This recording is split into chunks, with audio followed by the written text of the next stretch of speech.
آج دنیا مسلمانوں کو ہی کیوں دہشت گرد سمجھتی ہے اور مسلمانوں کو ہی کیوں دہشت گرد کہا جاتا ہے؟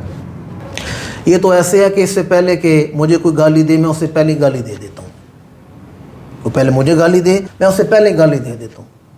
یہ جو ہمیں دہشت گرد کہہ رہے ہیں کبھی ان کی تاریخ پڑھیں نا, یہ خود کتنے بڑے دہشت گرد ہیں. دیکھیں, دو عورتوں کی لڑائی ہو رہی تھی. ایک بااخلاق تھی اور نماز روزے کی صلاۃ و صوم کی پابند تھی, اور دوسری جو ہے وہ بد کردار فاحشہ عورت تھی. تو دونوں کی آپس میں لڑائی ہوگی. تو جو بد کردار عورت تھی, فاحشہ تھی, وہ ذرا بد زبان بھی تھی.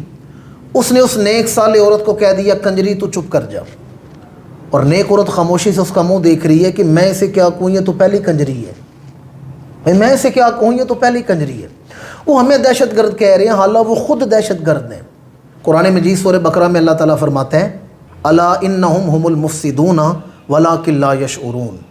فرمایا وہ جو کہتے ہیں کہ ہم فساد نہیں کر رہے, ہم امن قائم کر رہے ہیں, وہ خود بہت بڑے فسادی ہیں. یہی دنیا میں فساد کرنے والے ہیں. تو وہ ہمیں دہشت گرد کہتے ہیں.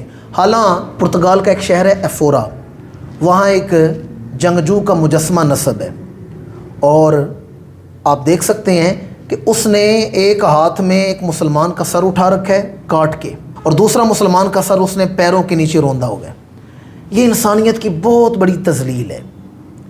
کیا یہ دہشت گردی نظر نہیں آ رہی کہ یہ دہشت گردی کس نے کی ہے؟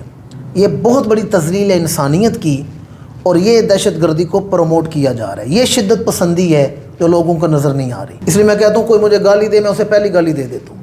اس سے پہلے کہ ہم انہیں دہشت گرد ثابت کریں, وہ ہمیں پہلی دہشت گرد کہنا شروع کر دیتے ہیں. پہلی جنگ عظیم میں جو لوگ مارے گئے ہیں وہ 15 ملین لوگ مارے گئے ہیں, اور دوسری جنگ عظیم میں 75 ملین لوگ مارے گئے ہیں. اور یہ ہیروشیما ناگاساکی میں تقریباً 4 لاکھ لوگ مارے گئے, اور 50 ملین ریڈ انڈینز, اور پھر 1 کروڑ ساؤتھ افریقہ کے لوگوں کو غلام کس نے بنایا.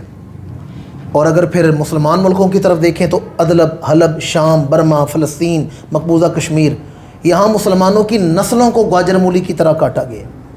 تو یہ جتنی میں نے آپ کو تعداد بتائی ہے, جنگ عظیم اول ہو, دوم ہو, یا ناگاساکی ہیروشیما پر حملے ہوں, کیا یہ مسلمانوں نے جنگیں لڑی ہیں؟ یہ جنگیں تو مسلمانوں نے لڑی نہیں, اور نہ یہ حملے مسلمانوں نے کیے ہیں.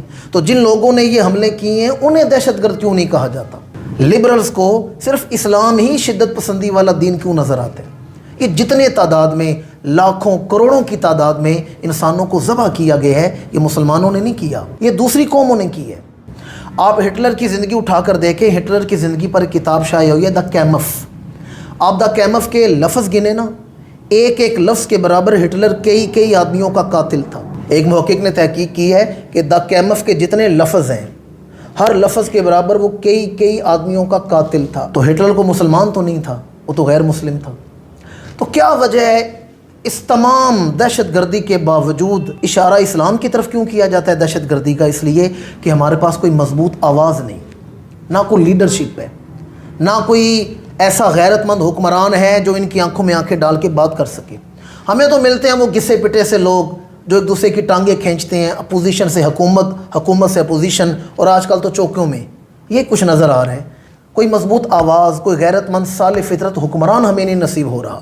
اب دعا کریں اللہ تعالیٰ ہمیں کوئی محمد بن قاسم کا جانشین عطا فرمائے, کوئی صلاح الدین ایوبی جیسا جانشین عطا فرمائے. پھر دنیا کو پتہ چل جائے گا دہشت گرد کون ہیں اور امن پسند کون ہیں.